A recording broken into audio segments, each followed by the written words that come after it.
Hé, vous là-bas, approchez.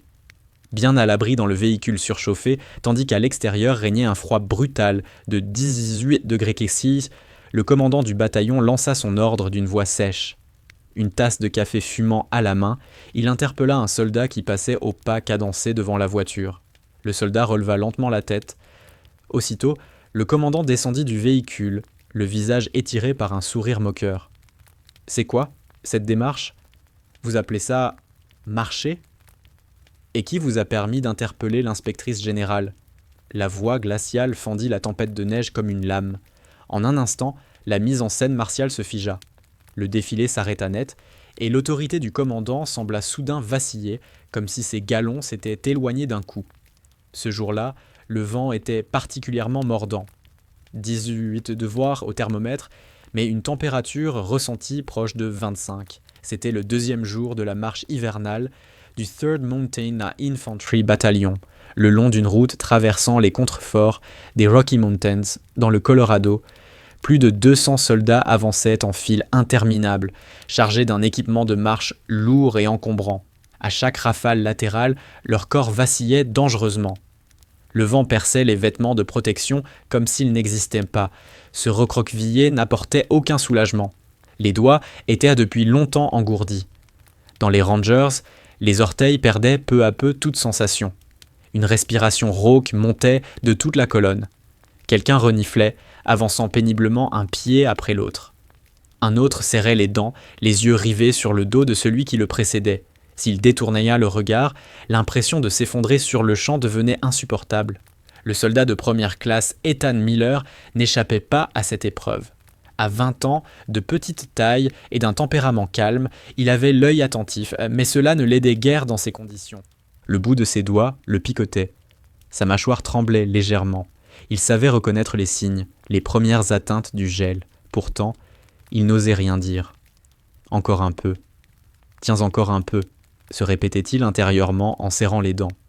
Lorsque le camarade à sa gauche chancela, Ethan le soutint instinctivement, bien que son propre corps fût proche de la rupture. Le vrai problème venait de l'équipement. Moins de la moitié des soldats avaient reçu des sous-vêtements thermiques. Quant aux gants de protection contre le froid, ils étaient si vieux et usés que l'air glacé s'y infiltrait sans résistance. Avec une dotation correcte, ils auraient pu supporter ces températures. En réalité, ils affrontèrent le froid arctique presque à main nue. Et pourtant, quelque chose attira l'attention d'Ethan. Un peu à l'écart de la colonne marchait une silhouette de petite taille. Sous l'équipement hivernal, elle ressemblait à un soldat ordinaire, mais quelque chose clochait. Sa démarche était d'une stabilité remarquable. Là où les autres vacillaient, cette personne avançait sans la moindre hésitation. « Qui est-ce » se demanda Ethan. Derrière lui, les murmures commencèrent. « Eh, t'as vu ça ? C'est qui ça ? Un observateur de la division, paraît-il, mais regarde comment il marche. Mieux que nous. » Le vent emporta les chuchotements.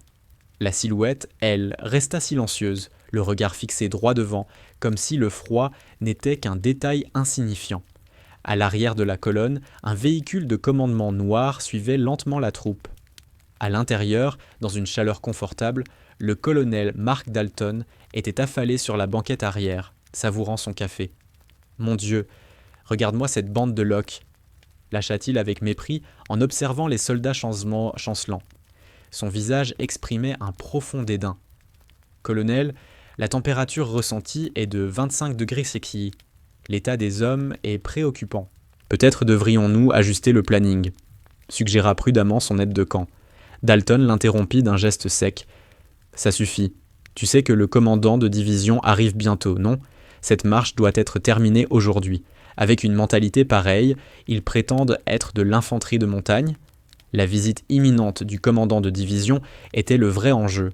Dalton avait ordonné de raccourcir la marche prévue sur 4 jours à seulement 3. Il voulait une arrivée spectaculaire, quitte à pousser les soldats au-delà de leurs limites, sans équipement adéquat et avec des pauses réduites au strict minimum. Alors qu'il portait une nouvelle gorgée de café à ses lèvres, quelque chose accrocha son regard. La petite silhouette, toujours en marge de la colonne. « C'est quoi ça ?» marmonna-t-il en plissant les yeux. De loin, on aurait juré un soldat. Impossible de distinguer s'il s'agissait d'un homme ou d'une femme sous l'équipement. Pourtant, cette démarche droite et fluide l'irritait profondément. Tandis que les autres souffraient, cette personne avançait sans effort apparent.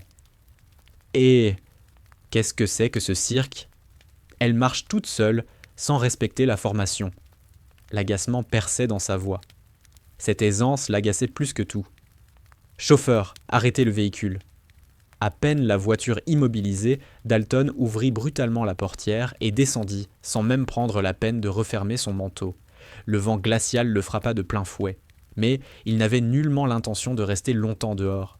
Une rafale glaciale le frappa de plein fouet, mais il n'avait aucune intention de rester dehors longtemps. Il ne prit même pas la peine de fermer son manteau. « Vous là-bas, tout de suite, ici !» Son cri résonna dans la tempête de neige.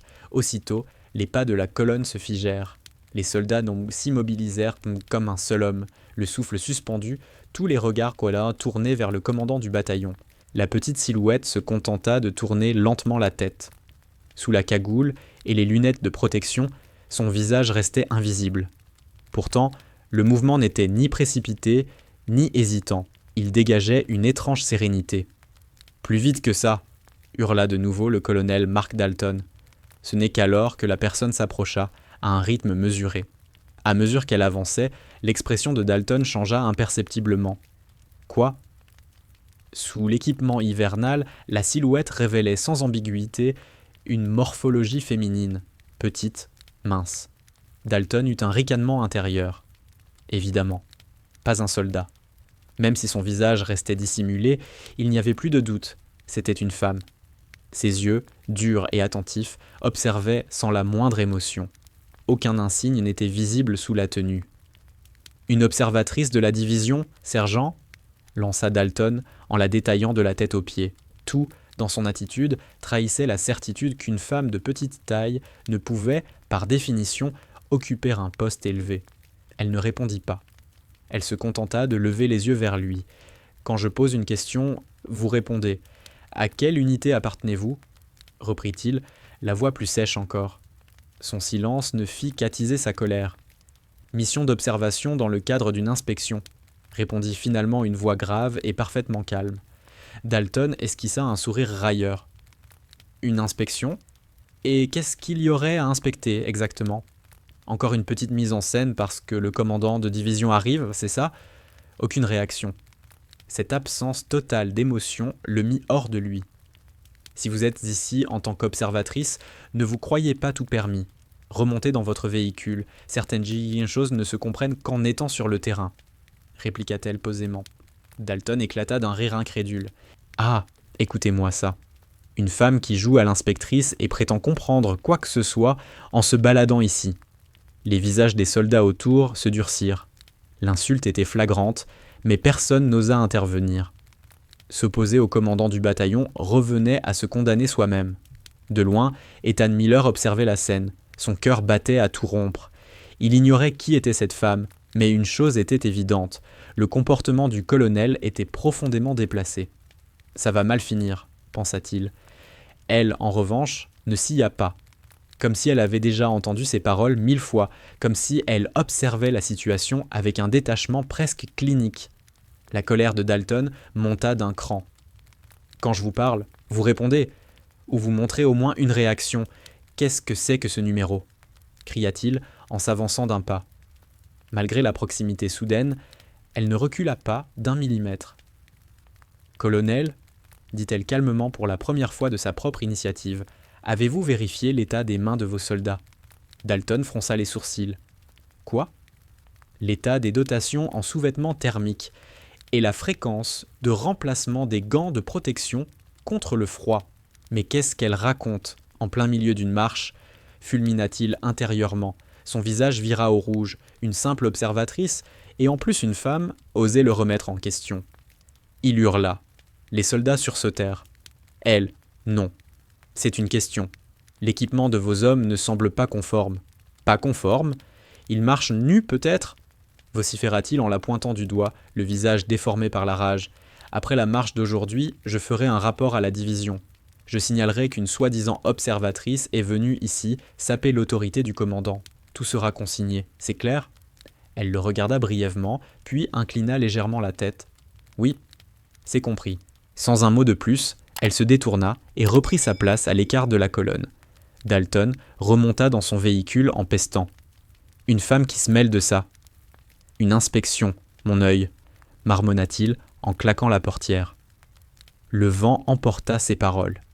La marche reprit. Les soldats avancèrent de nouveau, silencieux. Mais pour Ethan, la scène restait gravée dans son esprit. Cette femme, elle a tenu tête au commandant sans sourciller, et c'est lui qui semblait déstabilisé. Ce n'était pas une simple sous-officière.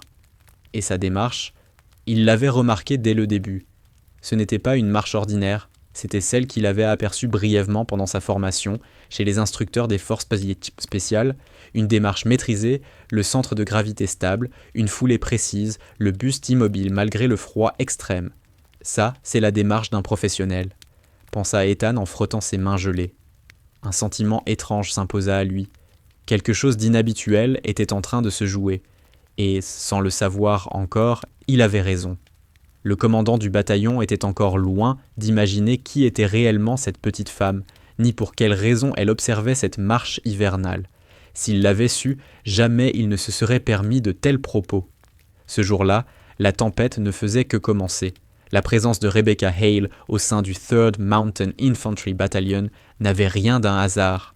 Depuis des mois, le Office of the Army Inspector General recevait des signalements inquiétants. Soupçons de détournement de matériel logistique, accusations de brimade envers les soldats, violations répétées des règles de sécurité durant l'entraînement. Les griefs étaient nombreux, pourtant, sur le papier, tout semblait irréprochable. Les inventaires étaient impeccables, les rapports d'entraînement parfaitement rédigés. « Vous connaissez le caractère du colonel Mark Dalton, n'est-ce pas ?» lança prudemment quelqu'un lors d'une réunion de l'inspection.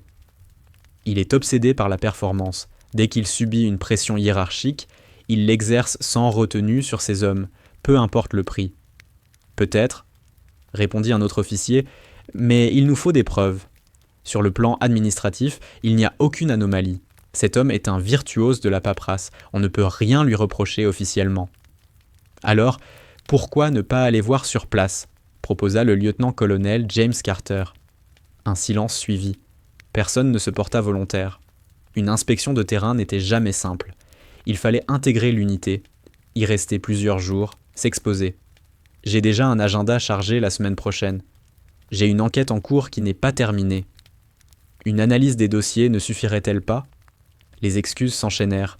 Rebecca Hale feuilletait les dossiers sans dire un mot, attentive à chaque échange. Après un long moment de silence, elle releva la tête. « Les dossiers seront toujours propres, » déclara-t-elle d'une voix calme mais assurée. Si le problème était visible sur le papier, il aurait déjà éclaté. J'irai moi-même. Un murmure parcourut la salle. « Vous... sur le terrain ?» Madame la générale, j'irai comme observatrice. Mon grade restera dissimulé. Je serai présentée uniquement comme membre du personnel d'inspection de la division. Elle referma les dossiers et se leva. Lieutenant-colonel Carter, tenez-vous prêt. Dès que je donnerai le signal, vous devrez intervenir immédiatement. Bien compris. C'est ainsi que Rebecca Hale rejoignit le bataillon sous couverture d'observatrice. Et précisément à ce moment-là, la marche hivernale était programmée. Dès le premier jour, plusieurs détails attirèrent son attention. Le plus évident concernait l'équipement. Plus de la moitié des soldats ne portaient aucun sous-vêtement thermique sous leur tenue de protection. Beaucoup n'avaient qu'un simple sous-vêtement fin sous l'uniforme. Pourtant, les documents logistiques indiquèrent clairement 300 ensembles de sous-vêtements thermiques distribués. Ce qui figurait sur le papier n'apparaissait pas sur les corps. Où était passé ce matériel ? Soit il dormait encore dans un entrepôt, soit il avait été détourné. Les gants de protection racontaient la même histoire. La majorité des soldats portèrent des modèles anciens, usés, manifestement dépassés. Le deuxième jour, elle fut témoin d'une scène encore plus absurde. Pendant la pause de midi, en passant près de la tente du personnel de commandement, elle aperçut le sergent chargé de l'approvisionnement ouvrir des caisses flambant neuves. Il en sortit des gants neufs et des sous-vêtements thermiques, qu'il distribua uniquement à quelques soldats triés sur le volet. Ceux-là seront en première ligne quand le colonel posera pour les photos, expliqua-t-il sans gêne. Vous êtes visible. Les autres, Ils se contenteront de ce qu'ils ont. De toute façon, ils ne seront pas sur les clichés. Le regard de Rebecca Hale se fit glacial. Tout n'était qu'une mise en scène. L'essentiel était de donner bonne impression. Que les autres soldats gèlent importait peu. Une formation pensée pour le spectacle, pour l'apparence de performance. La sécurité passait au second plan. Elle observa sans intervenir, mémorisant chaque détail. Le moment n'était pas encore venu. Peu après la reprise de la marche, elle remarqua qu'un soldat, un peu plus en avant, commençait à vaciller. Un jeune homme de petite taille, sa démarche devenait erratique. Lorsque ses genoux semblèrent céder, Rebecca accéléra le pas et le rattrapa à temps. « Ça va » demanda-t-elle doucement. Le soldat leva la tête. Ethan Miller. Son visage était d'une pâleur inquiétante, ses lèvres légèrement bleutées. « Oui, ça va » répondit-il avec difficulté. Mais son état disait tout le contraire. Elle jeta un coup d'œil rapide à ses mains. Ses doigts bougeaient à peine. « Vous sentez encore vos doigts ? Un peu ? » Mais pas vraiment. Les signes étaient au clair. Les premières atteintes du gel. Si cela continuait, il risquait de perdre des doigts. « Vous devriez faire une pause, » dit-elle. Ethan secoua la tête. « Impossible. Le colonel a ordonné que personne ne s'arrête. Si quelqu'un ralentit, c'est une sanction collective. » Le regard de Rebecca se durcit. Un soldat proche de l'effondrement et aucune pause autorisée. « Prenez au moins ça. » Elle sortit 2 chaufferettes de la poche intérieure de sa tenue et les plaça dans ses mains. « Mettez-les dans vos gants. » Ethan la regarda, les yeux écarquillés. L'observatrice qui, quelques minutes plus tôt, avait tenu tête au commandant venait maintenant de lui glisser des chaufferettes dans les mains. « Merci » murmura Ethan Miller, d'une voix à peine audible. Rebecca Hale se contenta d'un bref signe de tête avant de reprendre sa place en tête de colonne. À cet instant précis, un cri jaillit de l'arrière, depuis le véhicule de commandement. « Pourquoi ce rythme est-il aussi lent ? Bougez-vous » C'était la voix du colonel Mark Dalton. Il n'avait même pas complètement baissé la vitre, il hurlait depuis l'habitacle chauffé. « Vous avez oublié que le commandant de division arrive demain ? On doit terminer le 2e tronçon aujourd'hui. Accélérez !» Les visages des soldats se crispèrent. Ils étaient déjà au bout de leur force et on leur demandait encore d'augmenter l'allure. Personne ne protesta. Personne n'en avait l'énergie. Dalton, lui, semblait totalement indifférent à leur état. Il remonta la vitre et se replia dans la chaleur de son véhicule. Rebecca observa la scène en silence. Les mains et les pieds des soldats gelaient. L'équipement était insuffisant. Les pauses inexistantes. Pendant ce temps, le commandant restait à l'abri, café à la main, se contentant d'aboyer des ordres. Un système où les subordonnés étaient sacrifiés pour la performance du supérieur. C'était précisément ce qu'elle détestait le plus.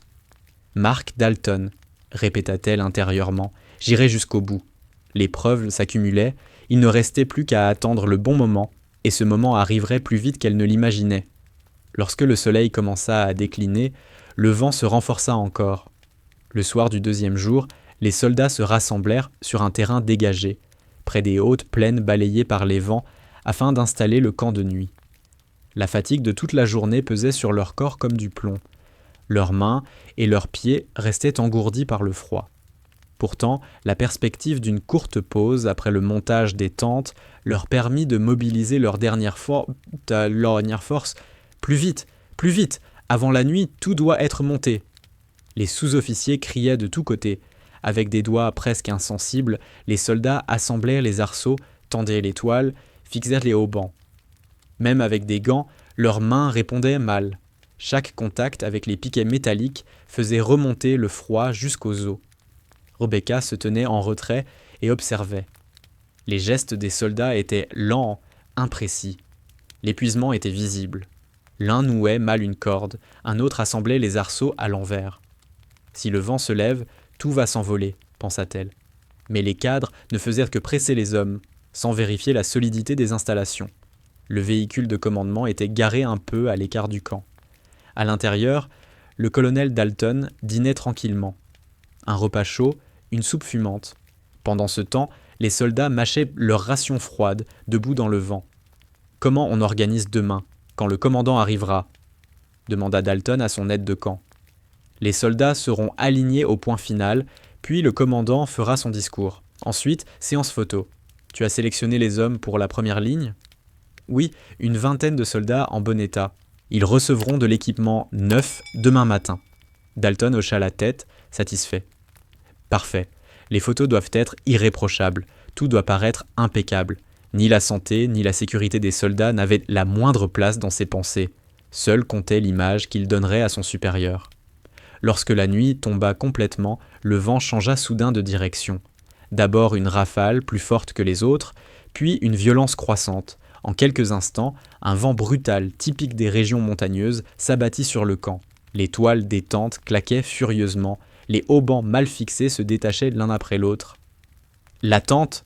cria quelqu'un. À la lisière du camp, une tente fut arrachée par le vent.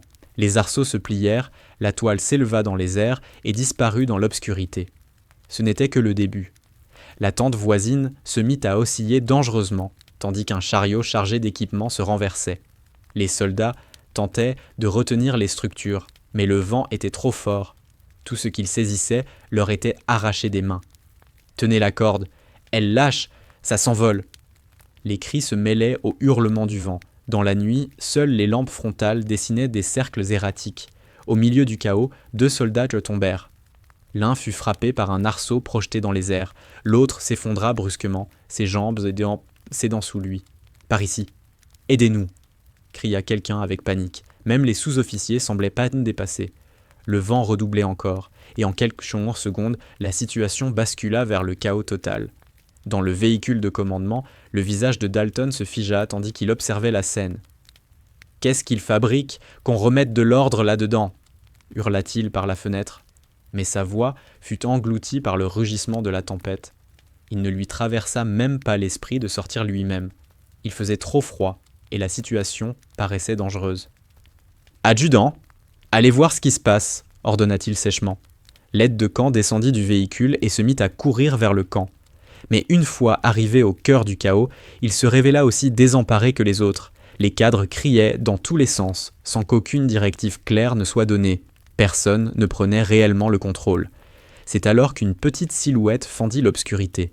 C'était Rebecca Hale. Elle courait à travers la tempête, droit vers la toile de tente emportée par le vent.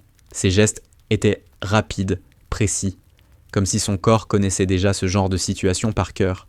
Elle attrapa la bâche battante, la ramena violemment au sol et l'écrasa de tout son poids. « Tenez ici. Ne lâchez surtout pas. » Sa voix portait une autorité immédiate. Les soldats obéirent sans réfléchir. Cette corde d'abord. Enfoncez les piquets plus profondément.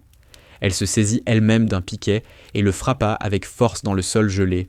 Ses mouvements étaient efficaces, sans le moindre geste inutile. Tout en agissant, elle balayait le camp du regard. Cette tente est en danger, renforcez les haubans, avant tout. Les ordres s'enchaînaient, nets, précis. Les soldats suivaient sa voix instinctivement. Les supérieurs restaient figés, spectateurs inutiles, mais les hommes savaient, sans pouvoir l'expliquer, qu'il fallait écouter cette femme. Lorsque la situation des tentes fut à peu près stabilisée, Rebecca se dirigea aussitôt vers les soldats à terre. Les 2 étaient en mauvais état. Celui qui avait été frappé par un arceau saignait abondamment du front. L'autre n'était plus que faiblement conscient. Rebecca s'agenouilla près du soldat inconscient. Elle contrôla rapidement son pouls, ses pupilles, sa respiration. Des gestes sûrs, maîtrisés. Hypothermie, sa température corporelle a chuté dangereusement. Elle leva les yeux vers les soldats autour d'elle. Apportez des couvertures. Qui a des chaufferettes ? Sinon, il faudra utiliser la chaleur corporelle. Des couvertures arrivèrent en hâte. Elle enveloppa elle-même le soldat, puis examina ses mains et ses pieds. Début de gelures aux doigts. Gardez-le au chaud. Elle se tourna ensuite vers le soldat blessé à la tête. Elle inspecta la plaie, puis sortit de sa trousse de secours une compresse et du désinfectant. Ce n'est pas profond. Désinfection et compression suffiront. Elle nettoya la blessure et appuya fermement pour stopper le saignement, tout en continuant à donner des instructions. « Où est le médecin ?»« Là-bas », répondit un soldat en désignant une silhouette immobile. Le médecin se tenait figé, dépassé par la situation. « Venez ici », ordonna Rebecca. Il accourut aussitôt. « Surveillez ce soldat de près. S'il reprend connaissance, donnez-lui de l'eau tiède, et surtout, ne le laissez pas s'endormir. Un patient en hypothermie ne doit pas dormir. » Le médecin acquiesça. Les instructions étaient si claires qu'elles ne laissaient aucune place à la discussion. La plaie est sous contrôle. Continuez la compression. Changez la compresse dès que le saignement cesse. Rebecca se releva et observa autour d'elle. La majorité des tentes tenaient désormais. Les blessés avaient reçu les premiers soins. En quelques minutes à peine, la situation était redevenue maîtrisable. À distance, Ethan Miller avait tout vu. Son cœur battait à toute vitesse. Il avait eu un pressentiment depuis le début, et ce qu'il venait d'observer en était la confirmation. Ce n'est pas une simple observatrice, ses gestes, cette capacité à décider, ce calme absolu sous la pression. Aucun officier ordinaire n'aurait agi ainsi. Même les instructeurs de la formation initiale n'avaient pas ce niveau. C'était le comportement de quelqu'un qui avait connu de vraies situations extrêmes. Quelqu'un doté d'une formation d'élite. Ethan n'était pas le seul à le penser. Autour de lui, les soldats commençaient à murmurer. « T'as vu ça ? Incroyable. Et elle serait juste observatrice ? Impossible. Elle doit être bien plus haut gradée que nos propres chefs. » Les chuchotements se propagèrent, mais Rebecca ne semblait pas y prêter attention. Elle termina calmement les dernières vérifications et s'assura une dernière fois de l'état des soldats. Pendant ce temps, dans le véhicule de commandement, le colonel Mark Dalton observait la scène, le visage fermé. Sa colère se mêlait à une blessure d'orgueil. Une simple observatrice avait pris les commandes devant ses hommes, comme un véritable commandant. « Pourquoi elle se mêle de ça ?» marmonna-t-il. Lui-même n'avait pas mis un pied dehors. Trop dangereux, trop froid. L'aide de camp revint finalement. La situation est sous contrôle. L'observatrice a pratiquement tout géré. Quoi ? Elle a donné les ordres pour les tentes, prodigué les premiers soins. Les soldats ont tous obéi à ses instructions. Les yeux de Dalton se plissèrent. Elle a tout fait ? Oui, confirma l'aide de camp d'une voix plus basse, conscient de la mauvaise humeur de son supérieur. Dalton fixa Rebecca à travers la vitre. Sa petite silhouette, ses gestes mesurés, cette autorité silencieuse qui semblait dominer tout autour d'elle. Quelque chose n'allait pas. Pour une simple observatrice, elle était bien trop compétente. Qui était réellement cette femme ? Petite stature, gestes calmes, une présence qui semblait imposer le silence autour d'elle. Quelque chose clochait. Pour une simple observatrice, elle était bien trop efficace. Qui est cette femme ? Qu'est-ce que c'est que cette histoire ? Mais Mark Dalton écarta rapidement ses pensées. Demain, le commandant de division serait là. Tant qu'il faisait bonne impression devant lui, tout irait bien. Quoi qu'elle dise, ça m'est égal, se convainquit-il. Il était loin d'imaginer à quel point il se trompait.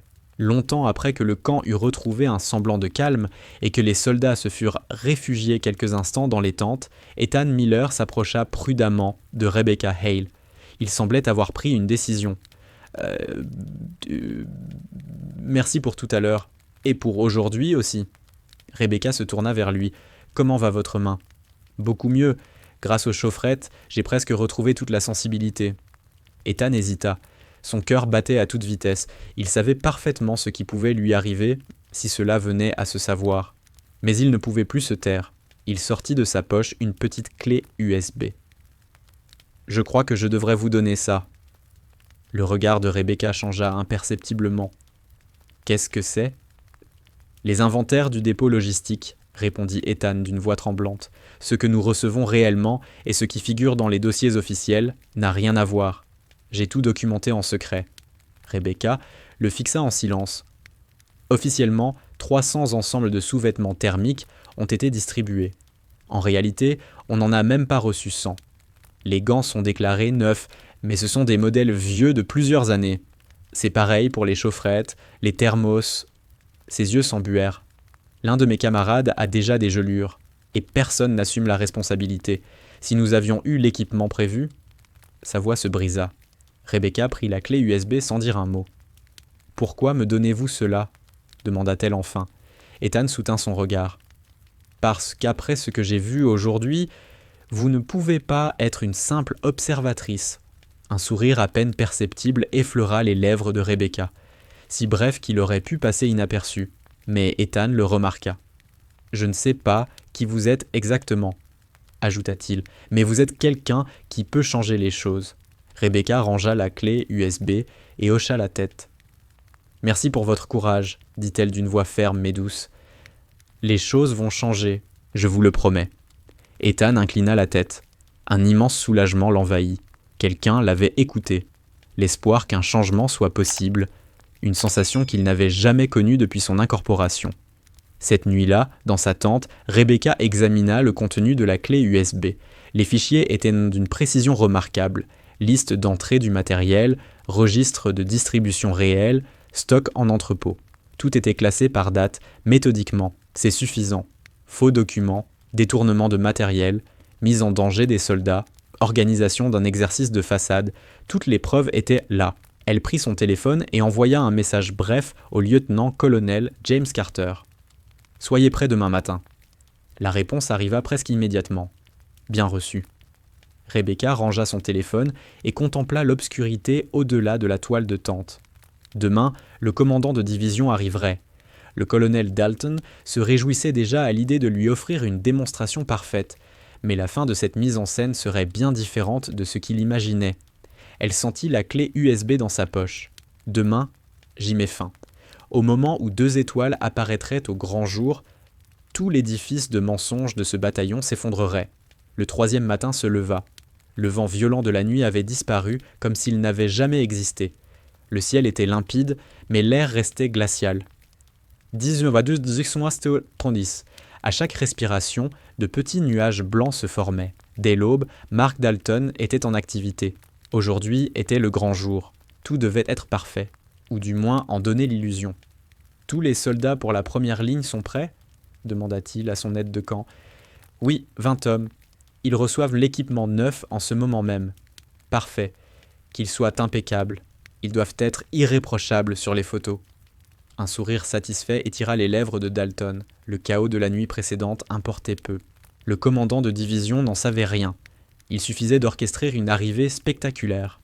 Sur un côté du camp, les 20 soldats Bookkimmel sélectionnés recevaient non des sous-vêtements thermiques neufs et des gants de protection flambant neufs. Le matériel soigneusement dissimulé jusque-là dans l'entrepôt. Un équipement réservé uniquement à ceux qui apparaîtraient sur les clichés. Les autres soldats conservaient leur tenue usée. Même ceux qui avaient montré des signes de gelure la nuit précédente restaient dans les rangs sans soins appropriés. Mais cela n'inquiétait pas Dalton. Après tout, il ne serait pas sur les photos. Rebecca Hale observait la scène à distance. Son visage restait impassible, mais son regard était glacial. Est-ce vraiment ainsi qu'un commandant agit ? Elle sentit la clé USB dans la poche de sa veste. Les preuves qu'Ethan Miller lui avait confiées ajoutaient à tout ce qu'elle avait vu de ses propres yeux. Le moment était venu. Il fallait mettre un terme à cette mascarade. À 10h précises, les soldats étaient rassemblés au point d'arrivée. Plus de 200 hommes alignés en 4 rangs impeccables. En première ligne, les 20 soldats fraîchement équipés. Derrière eux, ceux aux gants usés et aux tenues de protection fatiguées. De loin, la formation paraissait irréprochable. Mais de près, l'épuisement se lisait sur les visages. Le colonel Mark Dalton se tenait à l'avant, attendant l'arrivée du commandant de division. Son uniforme était parfaitement repassé, ses insignes étincelaient, son expression respirait l'assurance. « Si je passe cette journée sans accroc, l'impression sera excellente. La promotion suivra, » pensa-t-il avec satisfaction. Quelques instants plus tard, une berline noire s'approcha du point d'arrivée. Le commandant de division venait d'arriver. « Garde à vous !» Présenté. « Armes !» lança Dalton. Les soldats saluèrent d'un même mouvement. Le commandant descendit du véhicule et rendit le salut. « Beau travail, très beau travail !» déclara-t-il. C'était un homme d'une 50aine d'années, au visage ouvert. Il observa les rangs avec un air satisfait. Marche terminée dans des conditions difficiles. C'est une performance remarquable, colonel Dalton. Vous avez bien mené votre unité. Merci, monsieur le général, répondit Dalton, en s'inclinant légèrement, la voix dégoulinante de flatterie. Mes soldats ont donné le meilleur d'eux-mêmes, malgré les conditions extrêmes. L'esprit de l'infanterie de montagne est bien vivant. En effet, acquiesça le général. Son regard se posa ensuite sur la première ligne. L'équipement semble en bon état et les soldats paraissent en forme. Excellent travail. Les commissures des lèvres de Dalton se relevèrent. Tout se déroulait exactement comme prévu. Peu importait le reste, tant que la première ligne était irréprochable. Nous allons procéder au discours, puis aux photos, annonça le général. Tout est prêt, répondit Dalton sans hésiter. Le photographe se mit en place. Le général s'apprêtait à s'avancer devant les soldats lorsque soudain une voix glaciale trancha l'air du matin. « Wab, monsieur le général !» Tous les regards se tournèrent dans la même direction. La petite femme qui se tenait jusque-là à l'écart de la formation s'avança. Les yeux de Dalton se rétrécirent. Encore elle. Qu'est-ce qu'elle veut maintenant ? La colère monta en lui, mais il la réprima devant son supérieur. « Qui est-ce » demanda le commandant de division, intrigué. Dalton s'empressa de répondre « Une simple observatrice de la division. Rien d'important. Nous sommes en pleine séance photo. Veuillez regagner votre place. » « Monsieur le général » dit Rebecca Hale en ignorant Dalton, tout en avançant d'un pas ferme. Son regard était si déterminé que le général s'immobilisa. « J'ai un rapport concernant l'état réel de cette unité. » Le visage du commandant de division exprima la surprise. « Un rapport ? Quel genre de rapport ?» Dalton intervint aussitôt, nerveux. « Monsieur le général, cette personne n'était qu'une observatrice. Elle outrepasse clairement son rôle. Je vous demande de retourner à votre place. » Il tenta d'attraper Rebecca par le bras. Elle fit un pas de côté et se dégagea sans effort. « Colonel, » dit-elle calmement en le regardant droit dans les yeux, son regard aussi froid que la glace. « Si vous me touchez à nouveau, c'est vous qui aurez de sérieux problèmes. » Dalton fronça les sourcils. « C'est une menace ? » ?»« Non. Une mise en garde. » Rebecca posa lentement la main sur la fermeture éclair de sa veste de protection.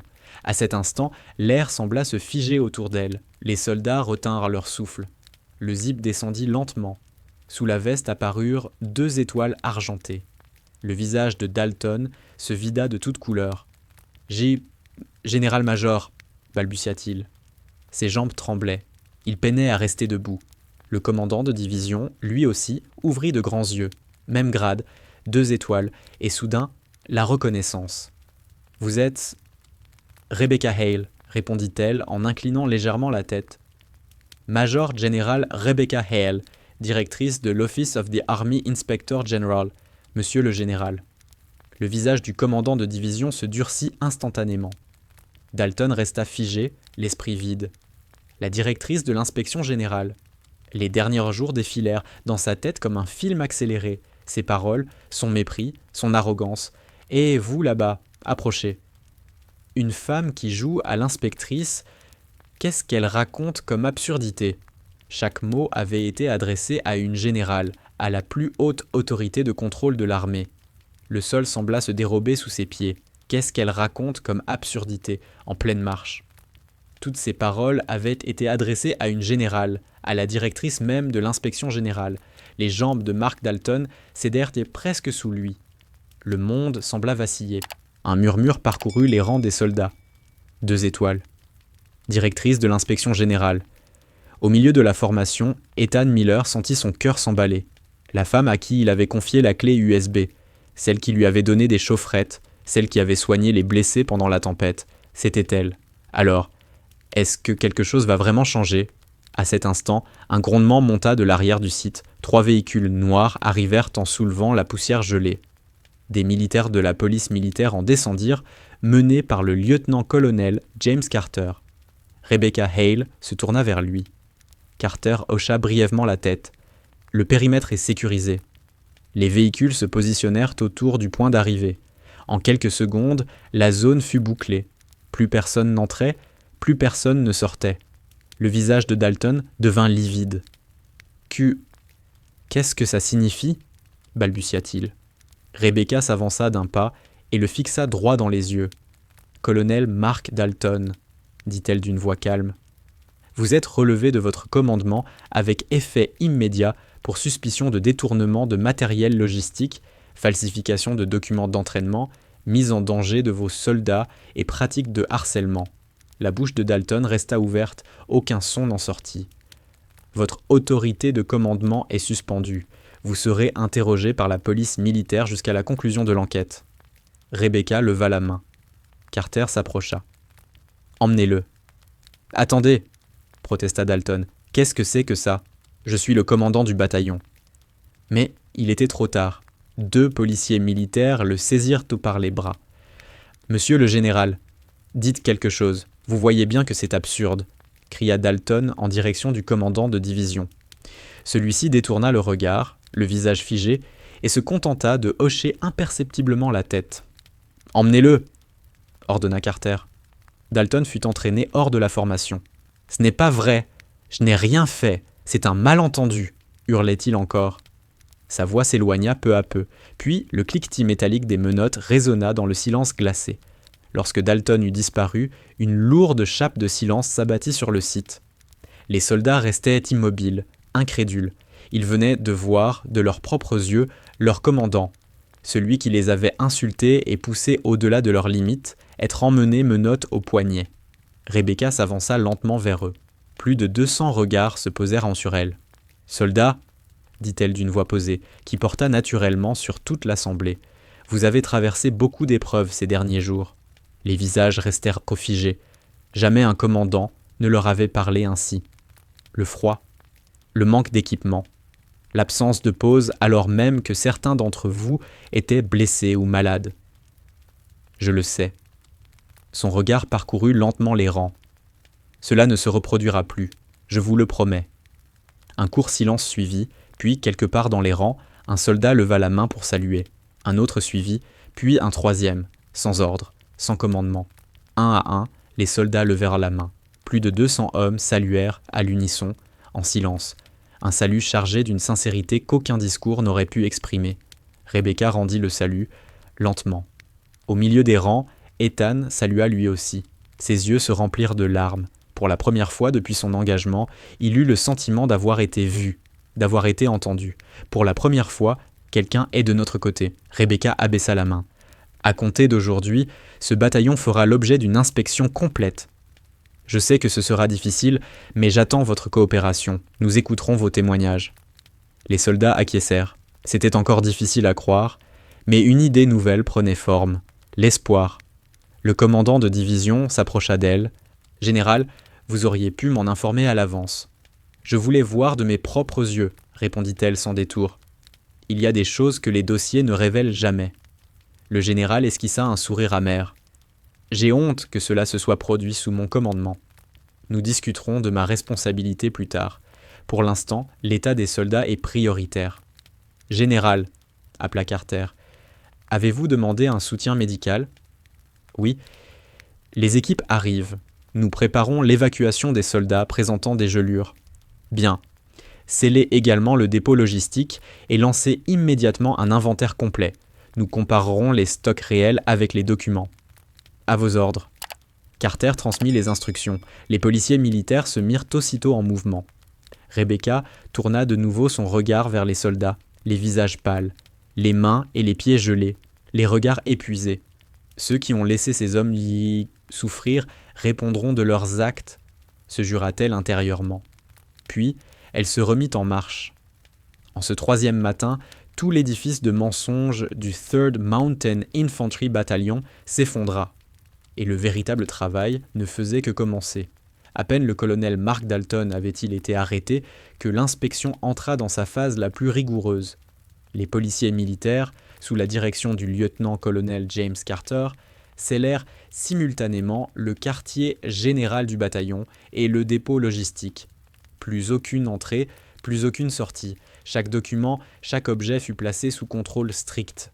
« Ouvrez le dépôt !» ordonna Rebecca Hale devant la porte métallique. Le visage du sergent responsable de l'approvisionnement était livide. Ses mains tremblaient tant qu'il avait du mal à insérer la clé dans la serrure. « Plus vite !» dit-elle. Sa voix restait calme, mais la pression qu'elle dégageait était écrasante. Le cadenas céda enfin. Lorsque la porte s'ouvrit, le regard de Rebecca se durcit. À l'intérieur, des caisses étaient empilées jusqu'au plafond. Une épaisse couche de poussière indiquait qu'elles n'avaient pas été touchées depuis longtemps. « Qu'est-ce que c'est ?» demanda-t-elle. Le sous-officier ne répondit pas. Ses lèvres tremblaient sans qu'aucun mot n'en sorte. Rebecca entra elle-même dans le dépôt et ouvrit la caisse la plus proche. Des sous-vêtements thermiques, neufs, encore emballés dans leur plastique d'origine, rangés méthodiquement. « Combien d'ensemble ?» demanda-t-elle sans lever les yeux. « 300, murmura le sergent. Rebecca se redressa lentement et le fixa. Son regard était glacial. Dans les dossiers, ces équipements sont déclarés comme distribués. Pendant ce temps, vos soldats marchèrent par 20 degrés Celsius avec une simple couche de sous-vêtements. Savez-vous combien d'entre eux souffrent aujourd'hui de gelures ? Le sergent baissa la tête. Il n'avait rien à dire. Rebecca inspecta d'autres caisses. Gants de protection contre le froid, chaufferettes, thermos, chaussettes thermiques. Tout était neuf, intact. « Où devait aller tout ce matériel ?» demanda-t-elle. Il ne répondit toujours pas. Mais Rebecca connaissait déjà la réponse. Tout figurait dans les données de la clé USB fournie par Ethan Miller. Une partie du matériel avait été revendue à l'extérieur. Le reste avait été stocké ici, destiné à être détruit plus tard. Il n'avait jamais été prévu qu'il parvienne aux soldats. « Lieutenant-colonel Carter, dit-elle sans se retourner, faites arrêter le responsable logistique et lancez un inventaire complet du dépôt, sans aucune exception. » Bien reçu. Les policiers militaires s'exécutèrent. Le sous-officier fut emmené. « Je n'ai fait qu'obéir aux ordres, » cria-t-il encore. « C'est le commandant qui l'a exigé. » Sa voix s'éteignit peu à peu. Pendant que l'enquête avançait dans le dépôt, une vérification approfondie des documents commença au quartier général du bataillon. Rapport d'entraînement, registre de dotation, budget. À mesure que l'examen progressait, les incohérences apparaissaient partout. « Général, regardez ceci », dit un policier militaire en apportant un épais dossier. Rebecca parcourut rapidement les documents. Il s'agissait des registres de distribution de l'année écoulée comparés au stock réel. Les chiffres ne correspondaient en rien. « À combien estimez-vous le montant détourné ?» demanda-t-elle. « Nous n'avons pas encore le chiffre exact, mais on parle probablement de plusieurs centaines de milliers de dollars. » Les yeux de Rebecca lancèrent un éclair froid. Dressez la liste de toutes les personnes impliquées. Officiers, sous-officiers, sans exception. Tous seront interrogés. À vos ordres. Et plus l'enquête avançait, plus l'ampleur de la corruption apparaissait. Ce n'était pas l'œuvre d'un seul homme. Le responsable logistique, l'officier du ravitaillement, plusieurs chefs de compagnie, tous étaient impliqués. Un système organisé, il ne s'agissait pas seulement de détournement de matériel, mais aussi de falsification de rapports, de dissimulation d'accidents, de tolérance envers des pratiques abusives. Chaque couche retirée révélait une réalité plus sombre encore. Pendant ce temps, les équipes médicales arrivèrent sur le site et commencèrent à examiner les soldats. 12 d'entre eux présentaient des gelures. 3 étaient dans un état si grave qu'ils durent être évacués immédiatement. 2 doigts devront probablement être amputés, annonça le médecin de l'unité. Le visage de Rebecca se durcit. Avec une prise en charge rapide, on aurait pu éviter cela, ajouta le médecin en secouant la tête. Si on avait agi dès les premiers signes, les lésions auraient été réversibles. Je ne comprends pas pourquoi cela a été ignoré si longtemps. Rebecca ne répondit pas. Mais sa main se crispa. Mark Dalton. Tu paieras cher pour ces conséquences. Dans l'après-midi, les auditions des soldats commencèrent. Au début, ils étaient prudents. Ils avaient appris, par expérience, que se plaindre entraînait des sanctions. Mais ils avaient aussi vu de leurs propres yeux leur commandant emmener menottes au poignet. Et pour la première fois, ils commencèrent à parler. Peu à peu, les soldats commencèrent à parler. Avant l'entraînement, on a signalé que l'équipement était insuffisant. On nous a répondu de faire avec ce qu'on avait. Quand quelqu'un se déclarait malade, on l'accusait de vouloir se défiler et il était sanctionné. Mon camarade disait qu'il ne sentait plus ses orteils. On ne l'a même pas envoyé voir un infirmier. Les témoignages affluaient. Tout ce qui avait été tu pendant des mois, parfois des années, jaillissait enfin. Ethan Miller fit lui aussi sa déposition. Il parla de la clé USB, de ce qu'il avait observé, de ce que ses camarades avaient enduré. Sa voix tremblait, mais il alla jusqu'au bout. À la sortie de l'audition, Rebecca Hale l'attendait. « Bon travail, dit-elle simplement. Merci pour votre courage. Les données que vous m'avez fournies ont été déterminantes. » Ethan baissa la tête. Ses yeux se remplirent de larmes. « Merci. Je n'arrive toujours pas à croire que j'ai pu changer quelque chose. »« Vous n'êtes pas seul, » répondit-elle fermement. « Nous allons changer les choses, je vous le promets. » Ethan salua avec raideur. Rebecca lui rendit son salut. Au coucher du soleil, la première phase de l'inspection était largement achevée. 5 personnes avaient été arrêtées. Mark Dalton, le responsable logistique, l'officier du ravitaillement et 2 officiers impliqués. D'autres noms apparaîtraient sans doute au fil de l'enquête. Rebecca se tenait devant le bâtiment du commandement du bataillon, observant le ciel rougeoyant. La lumière du soir baignait les montagnes d'une teinte sombre et calme. James Carter la rejoignit. « Général, vous avez eu une journée éprouvante. » Elle secoua la tête. « Ce n'est pas fini. C'est seulement le début. Il faudra du temps pour remettre cette unité sur pied. » Elle marqua une pause. « Mais aujourd'hui, quelque chose a changé. Regardez les soldats. » Rebecca tourna les yeux vers les baraquements. Les hommes discutaient en petits groupes. La tension avait diminué. On sentait une respiration nouvelle. « Le plus important, dit-elle à voix basse, c'est qu'ils soient traités avec dignité et qu'ils puissent servir sans être brisés. Pour aujourd'hui, ça suffit. Demain, nous entamons le vrai travail de normalisation. » « Bien compris, » répondit Carter en inclinant légèrement la tête. Rebecca contempla une dernière fois le soleil disparaître derrière les montagnes. C'était une journée longue, éprouvante, mais ce n'était que le commencement. Réformer cette unité, s'assurer que jamais plus une telle dérive ne se reproduise, c'était son devoir. Une semaine passa. Le 3rd Mountain Infantry Battalion avait profondément changé. De l'extérieur, c'était la même unité. Mais à l'intérieur, l'atmosphère était méconnaissable. Le poids écrasant avait disparu. Lentement, la vie revenait. La première transformation fut la logistique. Les 300 ensembles de sous-vêtements thermiques, jusque-là stockés dans l'entrepôt, furent enfin distribués. Nouveaux gants, chaufferettes, thermos. Le matériel qui n'existait auparavant que sur le papier arriva réellement entre les mains des soldats. Waouh, c'est vraiment chaud. Incroyable. Tout ça, c'était à nous depuis le début. Si on avait eu ça plus tôt, on n'aurait jamais eu de gelure. Les soldats essayaient leur équipement, étonnés. Certains riaient, d'autres restaient silencieux, songeurs. C'était ce qu'ils auraient dû recevoir dès le premier jour. Le chauffage des logements fut également rétabli. Jusqu'alors maintenu au strict minimum, il fonctionnait enfin correctement. Les nuits sans frisson devinrent la norme. La nourriture changea elle aussi. Les repas, autrefois tristement célèbres, s'améliorèrent nettement. La soupe était chaude, les portions plus généreuses. Dans le réfectoire, on entendait des rires. « Il a toujours été aussi bon, ce repas ?» « Apparemment, oui. » Alors où passait l'argent avant ? Les réponses n'étaient plus difficiles à deviner. Petit à petit, ces changements, pourtant simples, transformèrent à l'ambiance du bataillon. Ethan Miller fut suivi au service médical. Ses doigts touchés par les gelures n'eurent finalement pas besoin d'être amputés. Les chaufferettes et les premiers soins, cette nuit-là, ont été décisifs, expliqua le médecin. Quelques heures de plus, et la situation aurait été critique. Vous avez eu beaucoup de chance. Ethan hocha la tête. Il savait que ce n'était pas de la chance, quelqu'un avait regardé, quelqu'un avait agi. Voilà pourquoi il s'en était sorti. Pendant sa convalescence, Ethan repensa aux événements. La marche hivernale, les humiliations et cette petite femme apparue de nulle part. À l'époque, il ignorait qui elle était, mais il avait senti qu'elle était différente. Que se serait-il passé si elle n'avait pas été là ? La simple idée lui donna un frisson. Sans elle, certains de ses camarades auraient probablement perdu des doigts. Le commandant continuerait à hurler. Rien n'aurait changé. Mais cette fois, quelque chose avait changé, vraiment.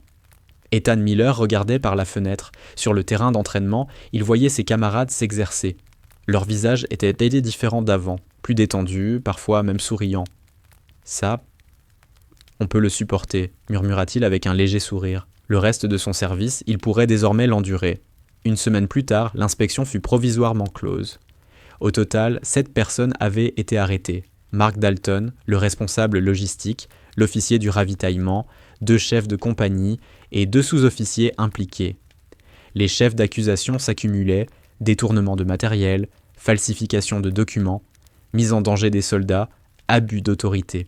Le montant total détourné s'élevait à 130 000 $, une somme siphonnée méthodiquement sur 2 ans. De l'argent qui aurait dû financer l'équipement, la sécurité, la santé des soldats. Au lieu de cela, il avait fini dans les poches de quelques supérieurs. Mark Dalton fut traduit devant un tribunal militaire. Détournement, abus de pouvoir, harcèlement, falsification de documents officiels. Les charges se succédaient, on disait qu'il écoperait de plusieurs années de détention militaire. Le commandant de division ne fut pas épargné non plus. Sans être directement impliqué, il fut relevé de ses fonctions pour manquement grave à son devoir de supervision. Ignorer ce qui se passait sous son commandement n'était pas une excuse. Un nouveau commandant de bataillon prit ses fonctions. Contrairement à son prédécesseur, il ne criait pas sans raison. Avant chaque exercice, il vérifiait personnellement l'état de l'équipement. Les soldats malades étaient envoyés immédiatement au service médical. Des choses simples redevinrent normales. Le jour arriva où Rebecca Hale quitta le 3rd Mountain Infantry Battalion. Après une semaine d'inspection et de remise en ordre, elle devait retourner au quartier général. Les mesures restantes seraient suivies par le nouveau commandement et l'équipe d'inspection. Tôt le matin, alors qu'elle se tenait devant les bâtiments, une vision inattendue s'offrit à elle. Les soldats étaient rassemblés. Plus de 200 hommes formaient une haie d'honneur de part et d'autre de l'allée. Personne ne leur avait donné l'ordre. Ils étaient venus d'eux-mêmes. Rebecca s'arrêta. Un instant, elle observa la scène. Madame la générale, Ethan Miller, placé tout à l'avant, fit un pas en avant. Il tenait une petite enveloppe. « Nous avons préparé quelque chose. » Il la lui tendit. Rebecca ouvrit l'enveloppe. À l'intérieur, une lettre et une photographie. La lettre portait les signatures de tous les soldats. De simples phrases, alignées les unes après les autres. « Merci de nous avoir vus. Grâce à vous, nous pouvons tenir.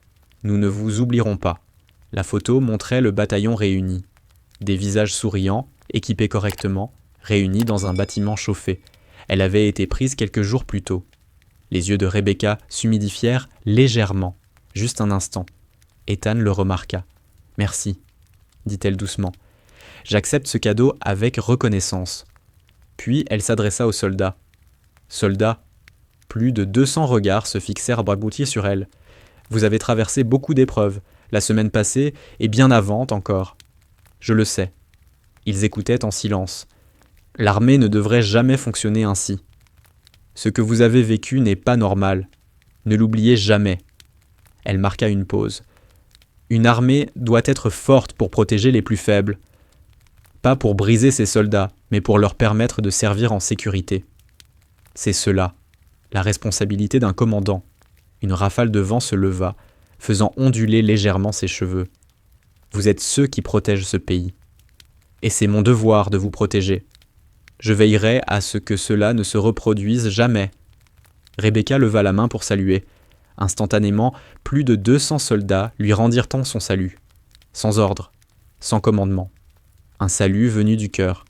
Le silence se prolongea. Un salut chargé de gratitude, de soulagement, d'espoir. Les yeux d'Ethan se remplirent de larmes. Autour de lui, d'autres soldats pleuraient aussi en saluant. Pour la première fois de leur service, ils ressentaient cela. Le sentiment que quelqu'un était de leur côté. L'espoir réel qu'un changement soit possible. Rebecca abaissa la main, se retourna et se dirigea vers le véhicule qui l'attendait. Avant d'entrer, elle se retourna une dernière fois vers les soldats et hocha brièvement la tête. La voiture démarra, soulevant un nuage de poussière, puis quitta la caserne. Les soldats restèrent immobiles jusqu'à ce qu'elle disparaisse complètement. Personne ne bougea le premier. Dans la voiture, Rebecca Hale regardait défiler le paysage par la vitre. La route serpentait le long des montagnes, suivant presque exactement le tracé de la marche hivernale qu'ils avaient effectuée une semaine plus tôt. À l'époque, les soldats avançaient en grelottant sous le vent glacial. Aujourd'hui, la route était déserte, mais le souvenir, lui, restait bien vivant. Elle sentit l'enveloppe dans la poche intérieure de sa veste. La lettre, la photo, les mots simples écrits par les soldats. « Merci de nous avoir vus pour la première fois. » Rebecca esquissa un sourire discret. « Merci à vous aussi d'avoir tenu jusqu'au bout, » murmura-t-elle. À l'extérieur, la lumière du matin baignait les montagnes d'une chaleur douce. La tempête était passée.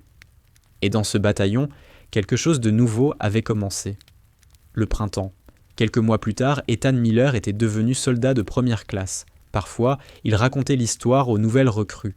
La marche hivernale, la corruption du commandant, et cette petite femme apparut soudainement, une générale. Les recrues l'écoutaient, les yeux écarquillés, partagés entre incrédulité et fascination. Sérieusement, une générale est venue elle-même ? Oui, vraiment, répondit Ethan en riant. Je l'ai vue de mes propres yeux. Et qu'est-ce qu'elle a dit ? Demanda l'un d'eux. Ethan réfléchit un instant. Elle a dit que l'armée devait être forte pour protéger les plus faibles.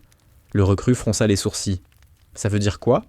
Ethan chercha ses mots, puis répondit calmement « Ça veut dire que l'armée n'existe pas pour écraser ses soldats ou leur arracher des performances. Elle est forte pour protéger les gens, même et surtout ceux qui servent dans son sein. » La recrue hocha lentement la tête. Il n'avait peut-être pas tout compris, mais quelque chose semblait l'avoir touché. Ethan tourna le regard vers la fenêtre. Sur le terrain d'entraînement, les soldats évoluaient. Cette fois, ils étaient correctement équipés. Et surtout, leur visage avait été différent, plus détendu, plus vivant. Ça a changé, pensa-t-il, vraiment. Un sourire discret apparut sur ses lèvres, et il se fit une promesse silencieuse. Si un jour je deviens chef à mon tour, je serai comme elle. Quelqu'un qui protège ceux dont il a la responsabilité. C'était cela, la leçon de ce jour-là. Être fort, non pour dominer, mais pour protéger les plus faibles.